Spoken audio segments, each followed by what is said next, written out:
Dito sa Papa Dudut Stories, ikaw ay hindi nag-iisa. Karaniwan na nating naririnig ang mga kwento ng aswang sa mga probinsya. Bawat lugar ay may kanya-kanyang interpretasyon o version ng isang aswang. Ang iba ay ginagamit ito upang takutin ang mga tao, lalo na ang mga bata. Ngunit sa kabila ng napakaraming kwento tungkol sa mga aswang, hanggang ngayon ay pinagdududahan pa rin ng marami kung talaga bang kasama natin silang nabubuhay dito sa ating mundo. Dear Papa Dudut, bago ko simulan ang aking kwento ay gusto ko munang mag-thank you sa inyo, Papa Dudut.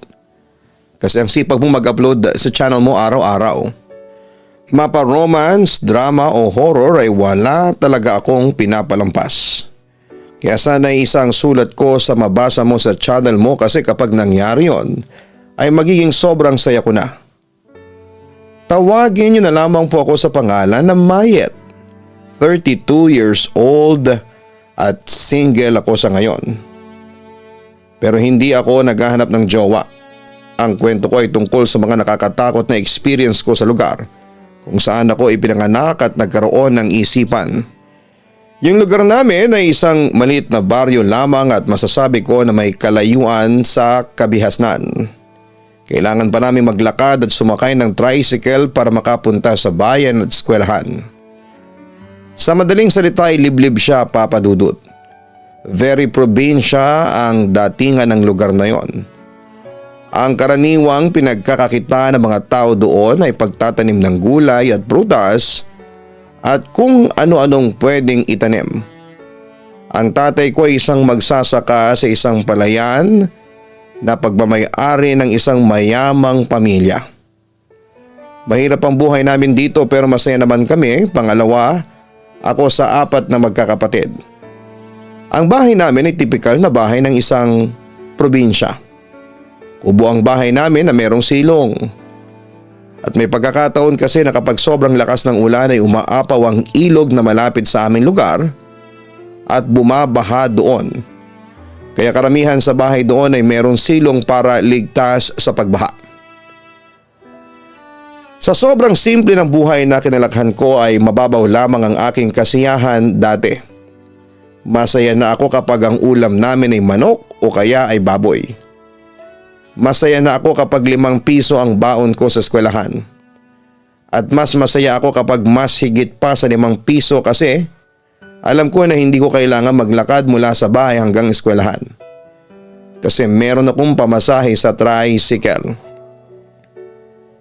Bata pa lamang ako ay aware na ako sa kwento na merong aswang sa aming lugar. Pero kahit malit lamang yon ay hindi nila matukoy kung sino ang aswang.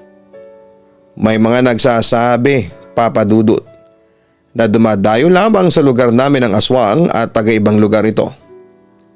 Imposible daw na isa sa mga kalugar namin ang aswang kasi halos lahat ng tao doon ay magkakakilala. May mga nagsasabi na nakakita sila ng manananggal sa bubong ng isang bahay. Meron din daw na nakakita ng napakalaking aso at itim na baboy na namumula ang mga mata. Kaya kapag matigas ang ulo naming magkakapatid ay ipinapanakot ng nanay at tatay namin ang aswang. Palagi po nilang sinasabi na galit sa makukulit na bata ang mga aswang. O kaya kapag gabi na at naglalaro pa kami sa labas ay sinasabi ni nanay na kapag hindi kami umuwi ay dadagitin kami ng manananggal at kakainin.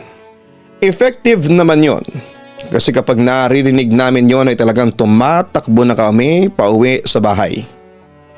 Lumaki ako na kinatakutan ng aswang na yon kahit na hindi ko pa siya nakikita dati. Siyempre marami sa amin ang naniniwala sa aswang, kaya kahit na hindi ko pa nakikita ay naniniwala na rin po ako. Saka may mga kwento rin kasi si nanay na lumaki sa lugar na yon na kahit noong bata pa siya ay kinakatakutan na ang aswang doon. May isang beses pang araw na hinahabol sila ng nanay niya ng isang malaking baboy nang pauwi sila sa bahay isang gabi. Mabuti na lamang daw at may nagpapasok sa kanila kasi kung wala ay baka naabutan na sila ng aswang at namatay silang mag-iina. Wala rin daw sana kami ng kapatid ko kung nagkataon. Dalawa pa lamang kami ng kapatid ko noon na si Ate Mela. Natatandaan ko na palagi kaming magkaaway dahil na rin siguro sa parehas kaming babae. As usual, kapag nag-aaway kami ay panakot ni nanay ang aswang. Alam daw ng aswang kapag nag-aaway ang magkakapatid at yun daw ang gustong-gustong kainin ng aswang. First year high school ako nang magkaroon ako ng first encounter sa sinasabing aswang na gumagambala sa lugar namin, Papa Dudut. Sa school na pinapasukan ko tuwing buwan ng July ay nagkakaroon ng acquaintance party na ginaganap tuwing gabi sa school. Event yon sa school para ipakilala ang mga first year na newcomer sa school. May mga pagkain na sandwich at juice drink na nasa Tetra Pak. Tapos may sayawan din. Para na rin siguro yon sa school para maging at home ang mga bagong estudyante sa eskwelahan. Nung elementary pa lamang ako ay nakwento na sa akin ni Ate Mela ang acquaintance party at masaya raw. Isinayaw kasi siya ng crush niya noong second year high school kaya very memorable yon. Kaya dati pa ay gusto ko na rin mag high school para ma-experience ko rin ang ganon. Malay ko ba kung saswertehin ako at isayaw din ako ng crush ko, hindi ba? Kaya nang mag first year high school na ako ay talagang excited ako para sa acquaintance party na magaganap. Inimagine ko na mga pwedeng mangyari sa gabing yon at kahit ang mga kaklase ko ay kagaya ng nararamdaman. Asang-asa kami na magiging first dance namin ang aming kanya-kanyang crush.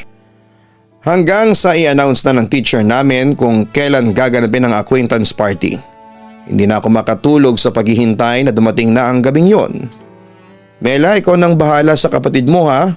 Huwag na kayong magpapaabot ng madaling araw at wala na kayong masasakyan na tricycle pa uwi. Paalala ni nanay sa aming magkapatid. Nang gabing yon ay acquaintance party na at palis na kami noon ni Ate Mela sa bahay. Opo nay, ako na pong bahala kay Mayet. Antura ni ate. Binigyan kami ni nanay ng pera para sa pamasahe namin paalis at pauwi. Talagang sobrang saya ko ng gabing yon at hindi na ako makapaghintay na makaalis ng bahay. Pagdating ng school ay hinanap ko kaagad ang mga kaklase ko. Tinipon kami ng teacher namin kasi kami raw ang unang ipapakilala kasi first year kami. Pinapunta kami sa may unahan. Sinabi ang mga year at section at pagkatapos ay umupo na ulit kami. Namigay na ng pagkain habang nagkakaroon ng intermission number. Bandang 10:00 na ng gabi nagsimula na ang sayawan para sa mga estudyante. Namatay na ang ilaw at pinalitan nyo ng disco lights. Nagpatugtog na rin ang pangsayawan at marami sa mga kaklase ko ang hindi na nahiya at sumayaw na rin. Kami ng kaibigan kong si Ara ay nakaupo lamang habang kumakain.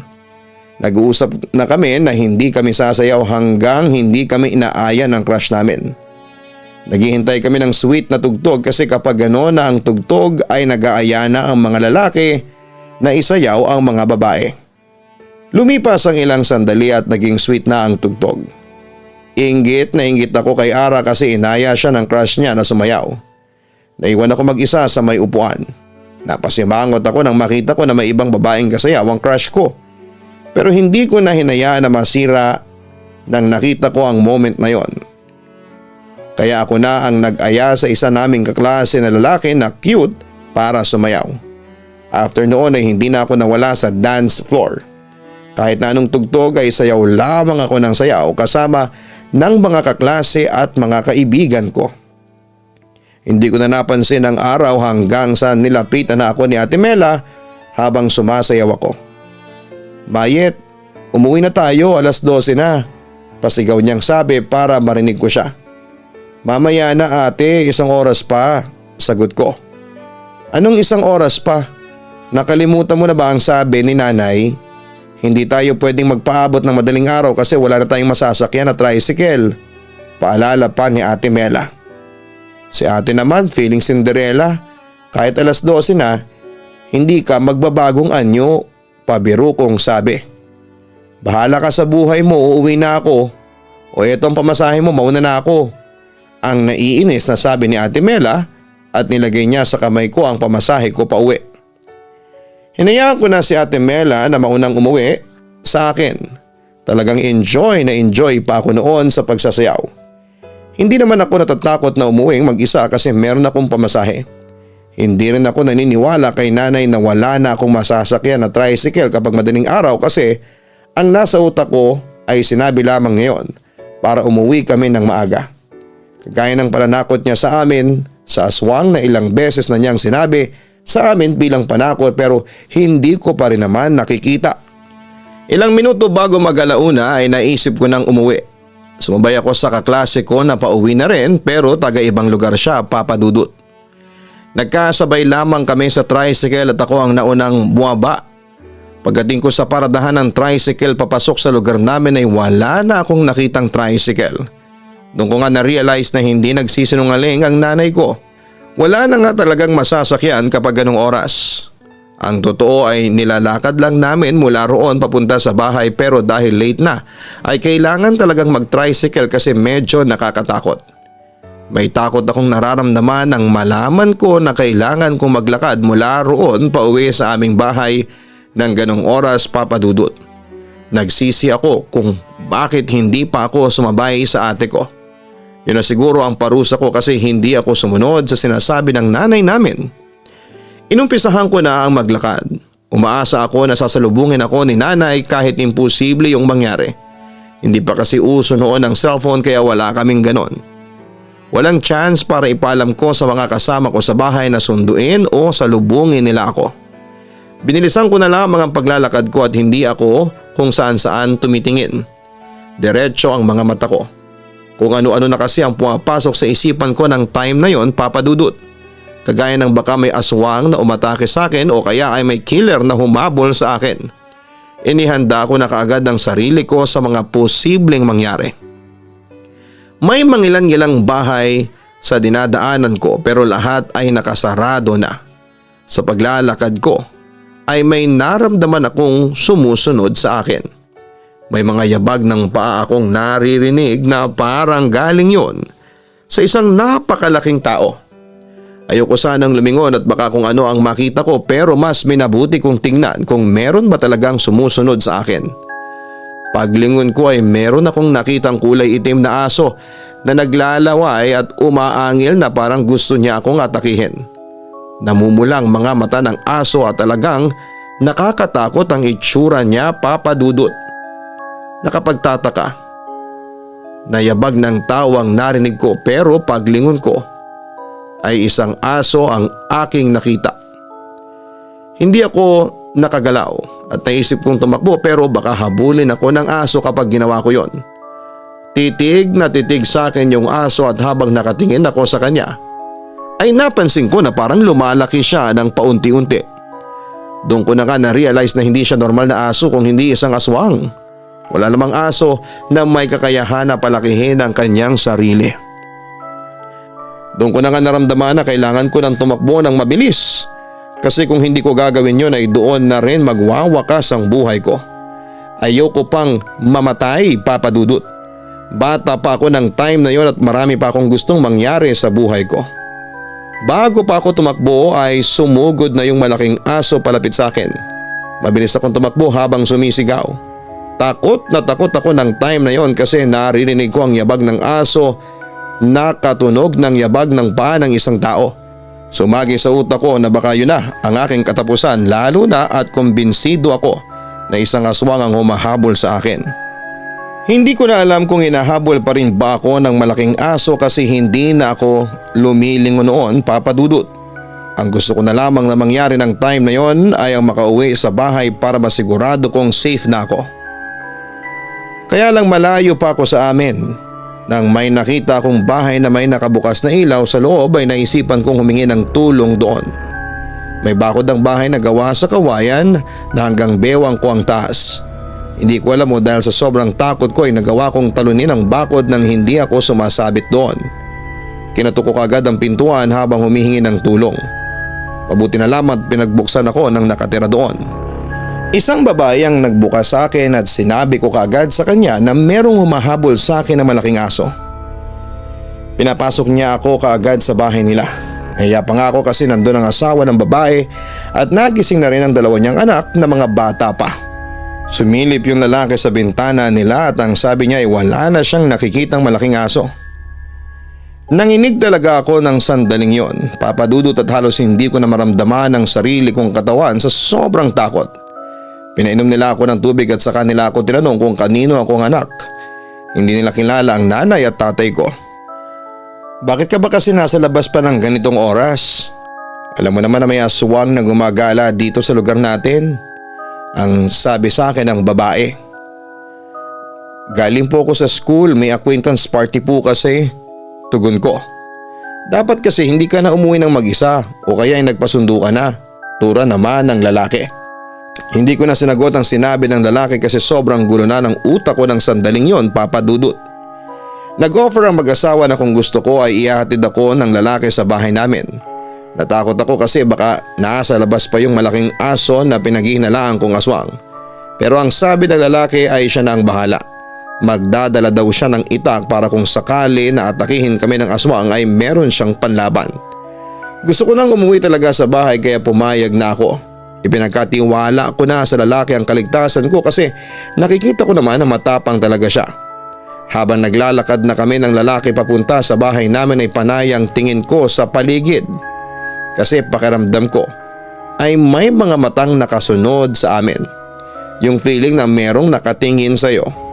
Ganon ang pakiramdam ko ng mga sandaling yon, Papa Dudut. Ligtas naman akong naihatid ng lalaki sa bahay namin at nagulat sina nanay at tatay nang makita nila ako na parang wala sa sarili. Ang lalaki na ang nagkwento para sa akin. Inabol ng malaking aso itong anak ninyo. Aswang yata iyon. Buti at gising na kami ng asawa ko kaya naman kumatok siya sa bahay at napapasok agad namin. Wika ng lalaki sa mga magulang ko. Nagpasalamat naman sina nanay sa lalaki at binigyan pa nila ito ng plastik ng kamot bilang pagpapasalamat. Nang umalis ng lalaki ay doon na ako tinanong kung ano ba talaga ang nangyari at ikinuwento ko sa kanila ang lahat. Yan ang napala mo. Hindi ka pa kasi sumabay sa kapatid mo. Galit na sabi ng nanay sa akin. Huwag mo nang pagalitan, wala namang may gusto sa mga nangyari. Magpasalamat na lang tayo na ligtas si Mayet at may mga taong tumulong sa kanya. Wika ni tatay. Ang nangyari niyon sa akin ay talagang nagbigay ng takot sa akin, Papa Dudut. Nilagdad pa nga ako at hindi nakapasok sa school ng ilang araw. Dahil sa hindi bumababa ang lagnat ko ay dinala ako ng nanay ko sa isang manggagamot sa aming lugar. Si Lola Kuring. Sinoob ako at ayon kay Lola Kuring ay nakursurodahan ako ng aswang kaya huwag akong lalabas tuwing gabi. Palagi ko rin daw ilagay sa bulsa ko yung malit na bote na may langis at ugat ng halaman na hindi ko alam kung ano. Kapag daw kumulo yun ay ibig sabihin ay malapit ang aswang sa akin kaya mag-iingat ako at maging handa palagi. Naging paranoid na rin ako at hindi na ako lumalabas kapag gabi na. Ang palagi kong naiisip ay nasa paligid lamang ang aswang na humabol sa akin at naghahanap lamang siya ng magandang tiyempo para atakihin ako. Kahit nasa loob pa ako ng bahay namin ay hindi pa rin nawawala ang takot ko kapag gabi na. Iniisip ko, Papa Dudut, na gawa lang sa pawid at sawali ang aming bahay at napakadali para sa aswang na sirain at pumasok sa loob ng bahay. Kaunting kaluslos lang na marinig ko sa labas ay napapayakap na ako sa nanay ko.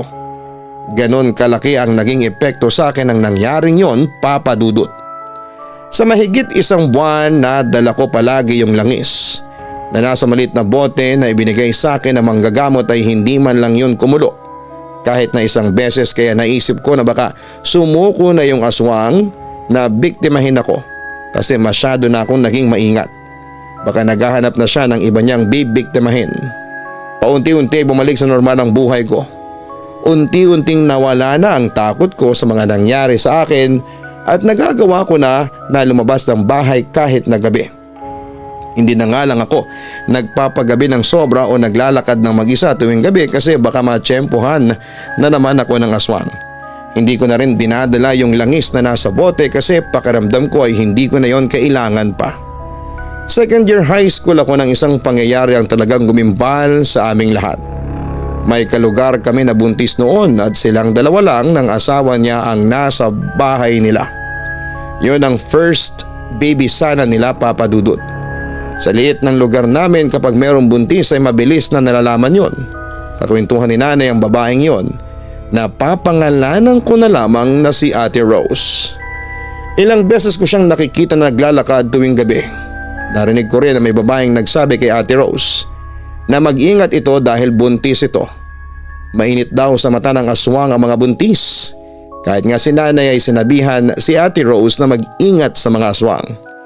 Hindi naman po ako naniniwala sa aswang ate, ang sabi ni Ate Rose kay nanay. Naku, maniwala ka na. Basta tuwing gabi, maglagay ka ng asin sa paligid ng bahay ninyo. Mag-iingat ka, paalala ni nanay kay Ate Rose.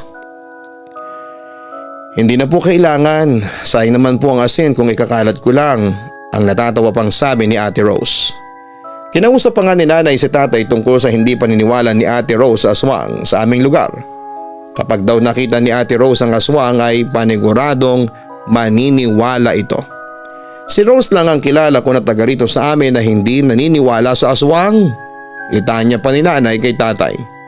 Hayaan mo na lang siya sa paniniwala niya. May kanya-kanya tayong paniniwala sa mga bagay-bagay. Turan pa ni tatay. Concern lang naman ako sa kanya kasi buntis siya, ang wika ni nanay. At nangyari na nga ang kinakatakutan ng lahat.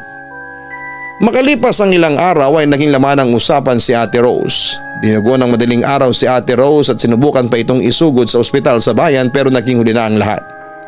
Namatay ang baby ni Ate Rose at si Ate Rose mismo. May kwento pang umikot na nung madaling araw na dinugo si Ate Rose ay merong narinig ang asawa nito na naglalakad sa paligid ng bahay ng mga ito. Ayon sa mga tao ay matagal nang inaaswang si Ate Rose at inunti-unti nang kainin ng aswang ang baby sa sinapupunan niya. Hindi ko alam kung posible ba yon pero talagang nakakatakot ang mga nangyaring yon. Naisip ko na ang dami naman palang kakayahan ng isang aswang na kung iisipin natin ay parang imposible. Sinabihan ko na yan si Rose. Hindi naman naniwala sa akin. Kung sinunod lamang sana niya ang ipinayo ko, baka buhay pa siya at ang anak niya hanggang ngayon, ang sabi ni nanay habang naghahapunan kami. Hindi natin kontrol ang kamatayan ng isang tao. Kapag oras mo na ay oras mo na, komento pa ni tatay. Pero may paraan para mabuhay tayo ng matagal kung naniniwala tayo sa sinasabi ng ibang tao na concern lang naman sa atin, ang wika pa ni nanay. Sobra akong naawa kay Ate Rose, lalo na sa anak niya. Sobrang biglaan kasi ang pagkamatay nila. Mas lalo ring nakakatakot na ang pinapaniwalaan ay aswang ang may kagagawa noon. Parang natakot na tuloy akong magkaroon ng asawa kasi mabubuntis ako kapag may asawa na ako. Baka kapag buntis na ako ay aswangin din ako. Nang dahil nga sa mga nangyari, Papa Dudut, kay Ate Rose ay nagkaroon na ako ng takot sa lahat ng tao sa lugar namin. Alas 6 pa lamang ng gabi ay nasa loob na ng bahay ang lahat ng tao na maging biktima rin sila ng aswang. May mga nagsasabit ng bawang sa mga pinto at bintana at meron ding nagsasaboy ng asin sa paligid ng kanilang bahay. Ginagawa rin namin yon kaya sobrang naging mabenta ang asin at bawang sa lugar namin ang panahon na yon, Papa Dudut. Isang gabi nagising ako dahil may nagkakagulo sa labas. Nagsisigawan ang mga tao. Pagmulat ko ay nakita ko kagad sina nanay at tatay na nakasilip sa bintana at nakisilip na rin ako. Ano pong nangyayari? Nagtataka kong tanong. Matulog ka na ulit, ang sabi ni nanay. Bakit po ang daming tao sa labas? Ano po ang meron? Tanong ko. May nakita yata silang aswang hinahabol nila. Tugon pa ni tatay. Kinabukasan, laman ang usapan ang nangyari. Ayon sa kapitbahay namin ay may nakita raw na malaking baboy sa likod ng bahay ng isa sa mga kalugar namin. Kinakalkal daw ng baboy gamit ang bibig nito ang silong ng bahay na parang gusto nitong sirain yon para makapasok ito. Sa bahay na yon ay may matandang babae na mahina na at merong sakit. Isa rin daw yon sa mga gustong gusto ng mga aswang. Mabuti na lang daw at may nakakita sa baboy at nagsisigaw ito na merong aswang. Naglabasan ng mga tao para habulin ang aswang at yun yung nakita namin na mga taong nagsisigawan at nagkakagulo ng isang gabi. Ang nakakatakot pa, hindi nahuli ang aswang. Bigla na lang daw itong nawala kasi napakabilis nitong tumakbo. Hindi raw alam ng mga tao doon kung saan ito nagpunta. Naku, dapat bantayan ni Tere ang nanay nila. Matanda na at may sakit yon. Baka bumalik yung aswang sa bahay nila. Ang nakakatakot na wika ni nanay sa kapitbahay namin na kausap niya. Kaya nga wag naman sanang magkatotoo pero baka matulad siya kay Rose, sabi ng kapitbahay namin. Dapat mahuli na ang aswang na yon. Ang tagal na tayong piniperwisyo ng aswang na yon. Hindi pa siya mamatay. Gigil na turan ni nanay na akala mo ay napakatapang. Siya naman ang number 1 na matatakutin sa aswang. Dapat lang naman ang aswang na yon dito ay mawala na. Taga-ibang lugar yon panigurado. Wika ng kapitbahay namin. Yun din ang hinala ko dahil lang yun. Kaya kung sa lugar nila siya nang bibiktima, madali siyang mahuhuli. Pagsang-ayon ni nanay. Sa dami ng mga nangyari sa lugar namin at dahil na rin sa personal experience ko na hinabol ako ng malaking aso, ay talagang naging malaki ang paniniwala ko sa aswang. Naniniwala ako na nag-i-exist talaga sila. Kaya mas lalo akong natakot na baka dumating ang panahon na kami naman ng pamilya ko ang biktimahin nila. Sa tingin ko kasi wala kaming kalaban-laban sa aswang. Ang tingin ko sa kanila dati malakas at mukhang halimaw na gagawin ng lahat para lamang makakain ng tao. Hindi rin naman kami tumigil sa pagsasaboy ng asin sa paligid ng bahay namin. Bago dumilim ay ginagawa na namin yon. Minsan ay hindi na kami kailangang utusan ni nanay o tatay at kusa na namin ginagawa yon ng kapatid ko. Lumipas ang ilang buwan at nagpatuloy ang mga napakaraming kwentong kumakalat sa lugar namin tungkol sa aswang. May nagsabi na meron daw tao sa bubong nila tapos biglang nagkaroon ng pakpak at lumipad palayo. Nang may matandang babae na naligaw sa lugar namin ay pinaghinalaan nilang aswang ito at walang kumausap dito ng dahil sa takot. 4th year high school na ako nang mabuntis ulit si nanay. Napansin naming lahat na panay ang suka niya tuwing umaga. Naging maintindi ng ulo niya na kahit maliit na bagay ay nakasigaw na siya. Nang sabihin ni nanay na pakiramdam niya ay buntis siya ay sinamahan siya ni tatay sa bayan para magpa-check up. Pag uwi nila ni tatay ay doon nila sinabi sa amin ng ate ko na buntis nga si nanay. Tuwang-tuwa si ate Mela habang ako ay kabaligtaran. Hindi ko magawang matuwa nang malaman kong buntis ang nanay ko. Umayet, parang hindi ka masaya. Hindi ba matagal mo nang sinasabi na sana'y magkaroon ka ng isa pang kapatid kasi nagsasawa ka na sa pagmumukha ng ate Mela mo? Tanong ni tatay sa akin. Gusto ko nga po ng kapatid pero mas natatakot po ako. Baka puntahan tayo ng aswang dito sa bahay kasi buntis si nanay. May takot kong sagot. Huwag kang mag-alala. Nandito naman ako. Palagi kong hinahasa ang ita ko. Subukan lang ng aswang na yon na pumunta dito sa bahay at tatagpasin ko na talaga siya. Saka magsaboy na ulit kayo ng asin sa paligid ng bahay bago dumilim. Takot sa asin ng aswang, turan pa ni tatay. Kahit papaano ay nabawasan ang takot ko sa sinasabi ni tatay kasi naramdaman ko na handa siyang gawin ang lahat para lamang maproteksyonan kami kung sakali na may aswang na umatake sa amin. Nang 4 na buwan na ang tiyan ng nanay ko ay medyo malaki na yon.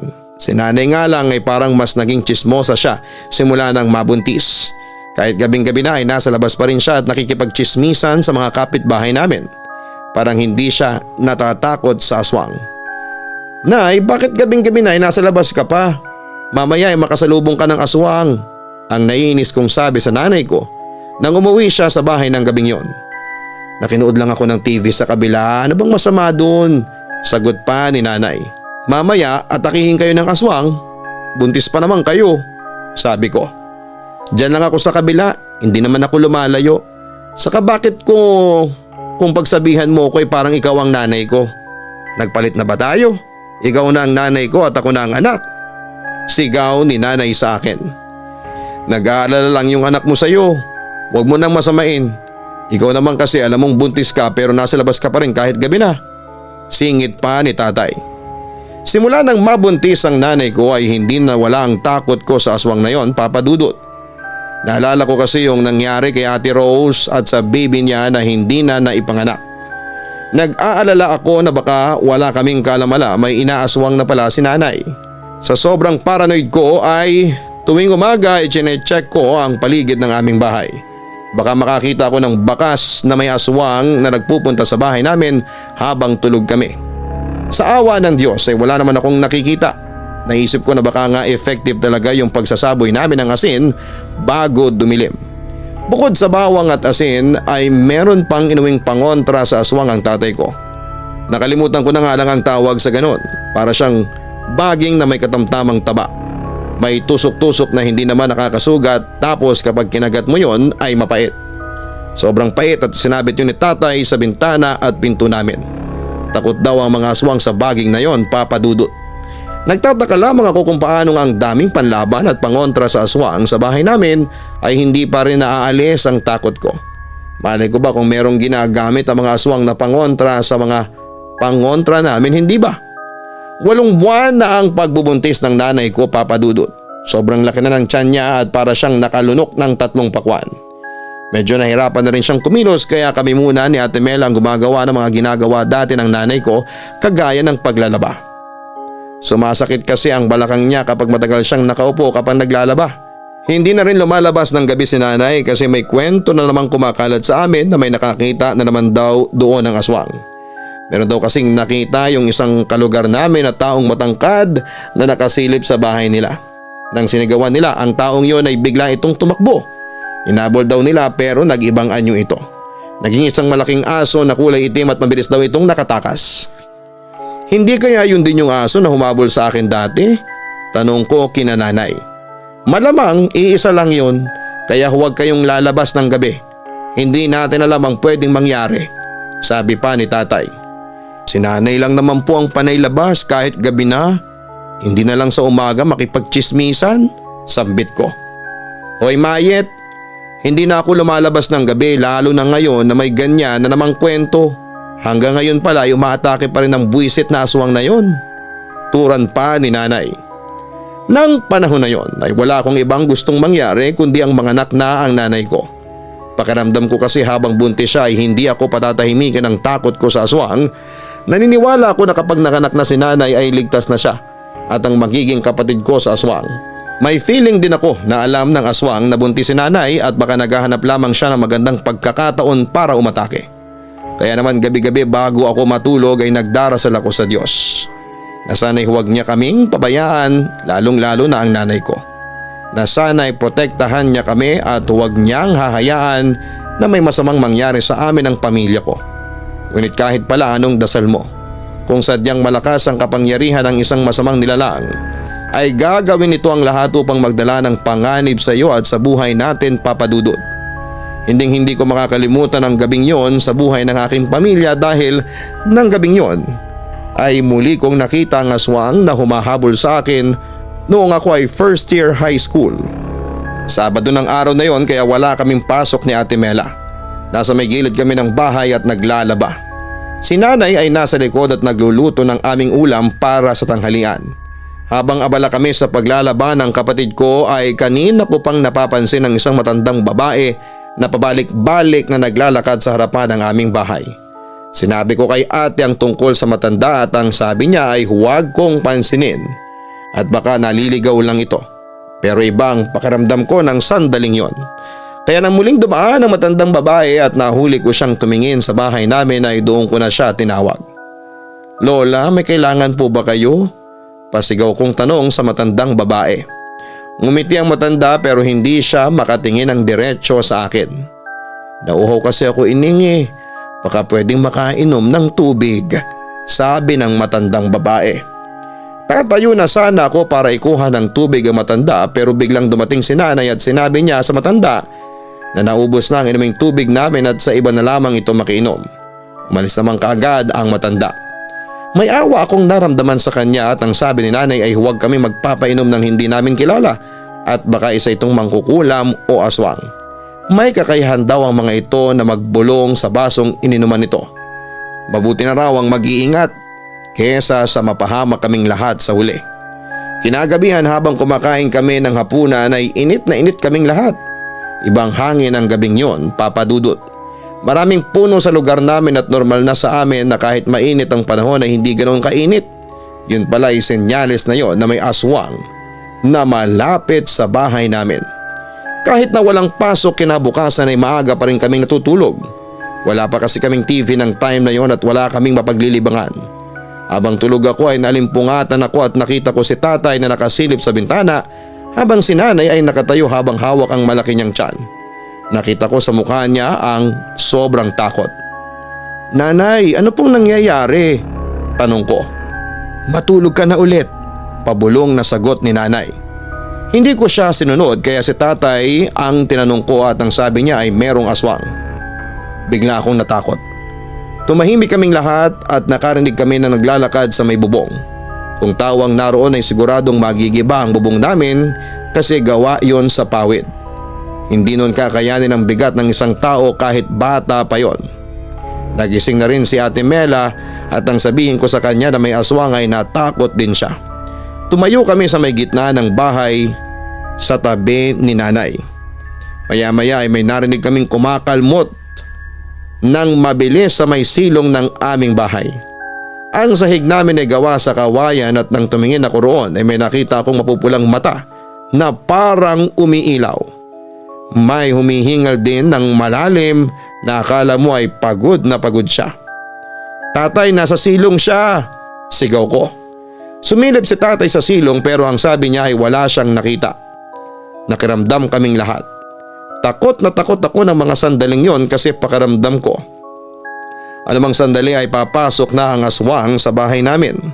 Matagal na kaming nakatayo hanggang sa wala na kaming narinig na kakaibang ingay o tunog sa labas ng bahay.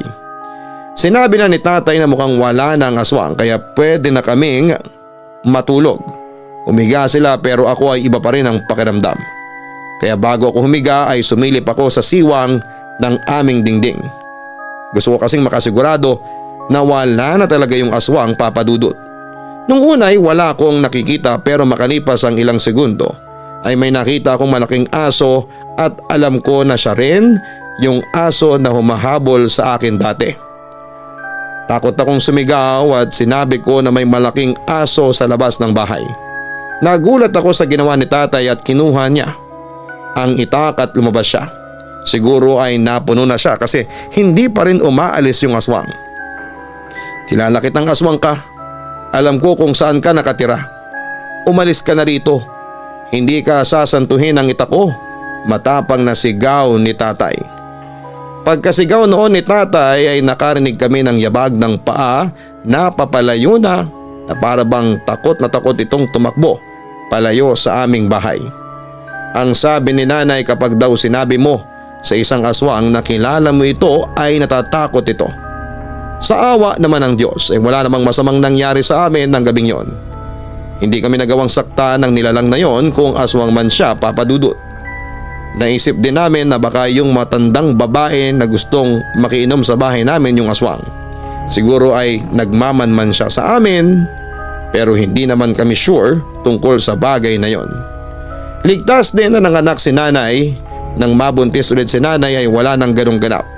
Natakot na nga siguro yung aswang sa sinabi ni tatay kaya hindi na ulit siya bumalik pa.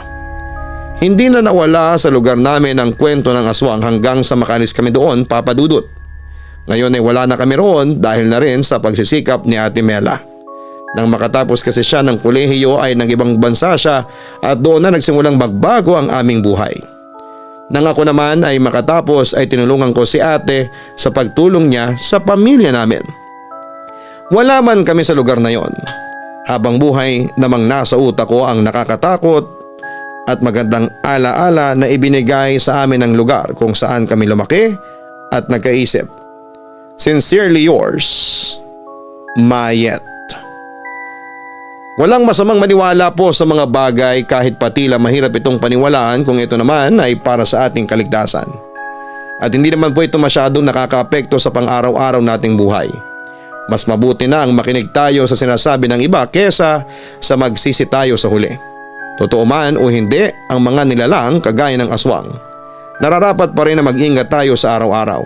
Hindi lamang ang mga ganitong nilalang ang maaaring magbigay ng panganib sa atin. Nandyan din ang mga taong inaakala nating kaibigan o kakampi natin ngunit parang aswang. na naghihintay na magandang pagkakataon para ikaw ay atakihin at pabagsakin. Huwag kalimutan na mag-like, share and subscribe. Hanapin din po ang Papa Dudut Family YouTube channel. Ang hahanapin niyo po ay @Papa Dudut Family, @Papa Dudut Family. At ganoon din po ang Kaistorya YouTube channel. Maraming salamat po sa inyong lahat. Ang buhay ay mahiwaga, laging may lungkot at saya. Sa Papa Dudut Stories, laging may karamay ka.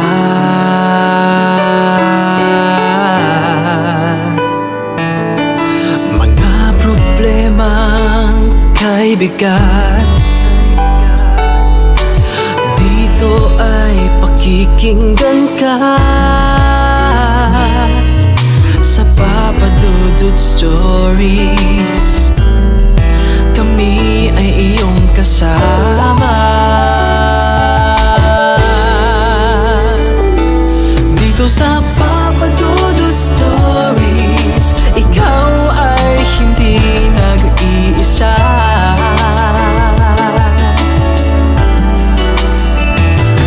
Dito sa Papa Dudut Stories, may nagmamahal sa'yo. Papa Dudut Stories.